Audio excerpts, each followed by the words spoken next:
Have you ever had a dream that seemed to send a message to your waking life? Perhaps you dreamt of a lost tooth, only to wake up and find yourself facing an upcoming presentation or a job interview that made you feel just a little bit uneasy. Or maybe you dreamt of a reunion with someone from your past, only to receive a phone call from them the very next day. These kinds of coincidences are hard to ignore, and it is not surprising that many people believe that our dreams are trying to tell us something about our waking lives. But did you know that there is actually a psychological theory that explains why this happens? It's called the theory of the collective unconscious by Gustav Jung. So let's dive in and learn more. Before we start, we would like to thank you for your generosity.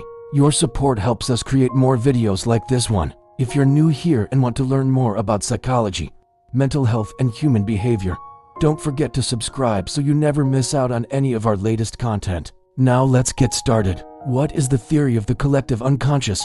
The theory of the collective unconscious was proposed by the Swiss psychologist Gustav Jung. He believed that in addition to our personal unconscious, which contains our own repressed thoughts, feelings, and memories, there is also a universal or collective unconscious that contains the experiences and memories of all humans throughout history. This collective unconscious acts like a database of universal symbols, archetypes, and patterns of behavior that we can all tap into when we dream. Jung believed that we have the ability to access the collective unconscious, which allows us to connect with the experiences of others who have lived before us. This can explain why we often see similar themes and symbols in our dreams, such as flying, being chased, or taking a test. These common dream elements reflect universal human concerns and motivations that have been passed down through generations. One way that Jung's theory can help us understand our dreams is by exploring the concept of archetypes. An archetype is a universal symbol or pattern of behavior that represents a particular type of person, situation, or object. For example, the hero archetype represents courage, strength, and the desire to overcome challenges. The mother archetype represents nurturing, protection, and unconditional love. By recognizing these archetypes in our dreams, we can gain insight into our own psyche and the motivations that drive us.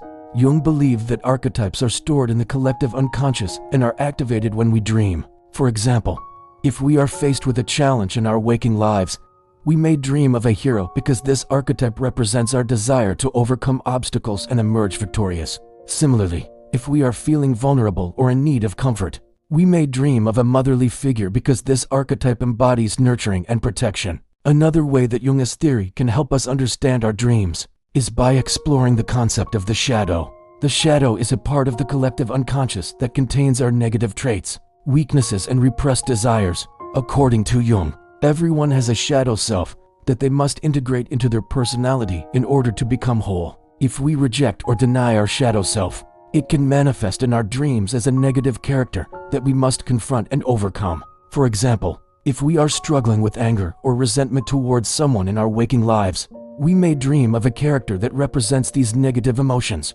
By confronting our shadow self in our dreams, we have the opportunity to acknowledge and integrate these negative traits into our personality, which ultimately leads to greater self-awareness and personal growth. So how does the theory of the collective unconscious explain the connection between our dreams and our waking lives?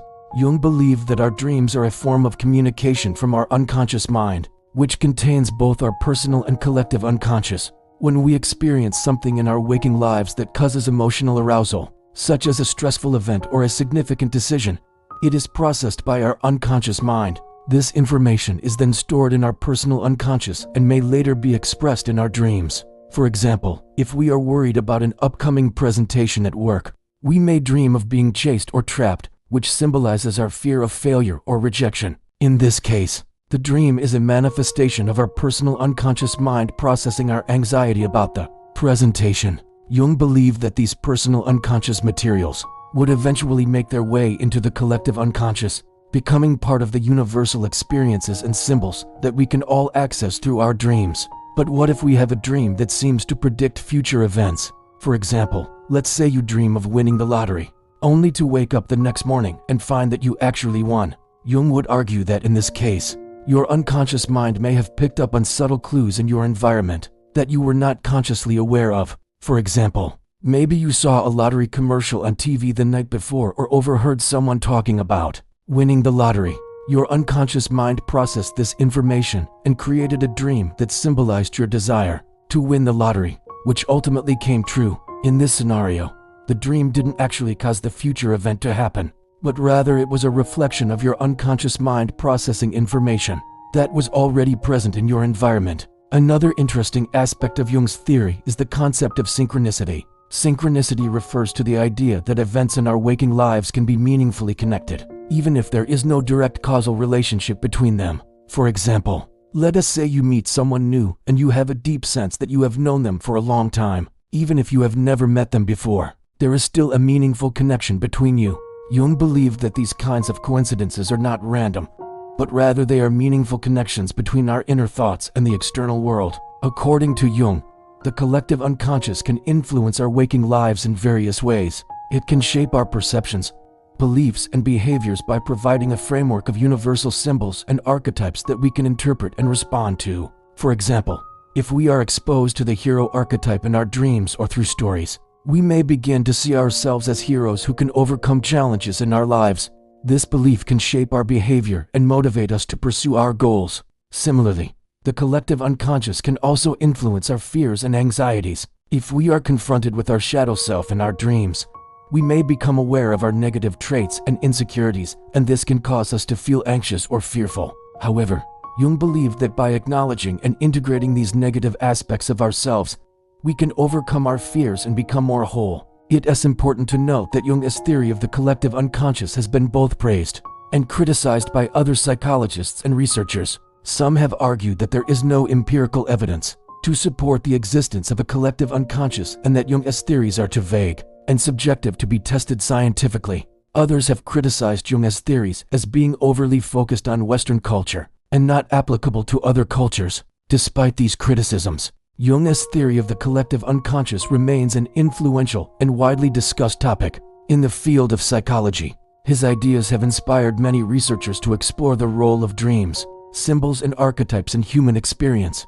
and have contributed to our understanding of the complexities of the human psyche. If you find Jung's theory of the collective unconscious fascinating, we encourage you to delve deeper into his work and explore other theories of dreams and the subconscious mind. There are many resources available online and in libraries that can provide you with more information and different perspectives on this topic. You can also explore other theories of dreams and the subconscious mind, such as those proposed by Sigmund Freud and the activation synthesis model. Comparing and contrasting different theories can help you develop a more nuanced understanding of the complexities of dreaming and the human psyche. We hope you found this video informative and thought-provoking. If you enjoyed learning about Jung's theory of the collective unconscious, we encourage you to apply this knowledge to your own life and explore your dreams and subconscious mind. You may be surprised at the insights and wisdom that you discover within yourself. Don't forget to like and share this video with others who might find it helpful. Thanks for watching, and we look forward to seeing you in our next video.